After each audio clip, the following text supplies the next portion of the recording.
अच्छा जी, आज हमारा शराकत का लास्ट डे है रिकॉर्डिंग का, और ये 8 मंथ की जर्नी थी जो हम सब लोगों ने मिलकर एक साथ गुजारी। अप्स एंड डाउन्स आए, बहुत कुछ हुआ, लेकिन ड्रामा लोगों ने पसंद किया। आप लोगों की पसंद का भी शुक्रिया, और मैं अपने बिहाफ पे, अपनी टीम के बिहाफ पे, आसिफ के, आरिफ के और टीम के बिहाफ पे आर्टिस्टों का शुक्रिया अदा करना चाहता हूँ। सब ने हमारा बहुत साथ दिया और अप्स एंड डाउन्स को भी देखा, और बहुत कुछ होता है सेट के ऊपर, लेकिन इन्होंने बहुत अच्छी तरीके से काम किया।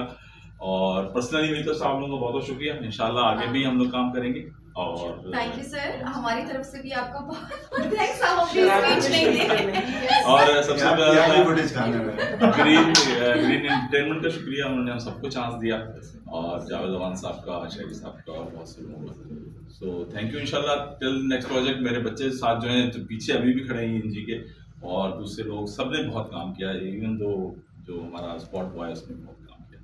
So until next time, thank you and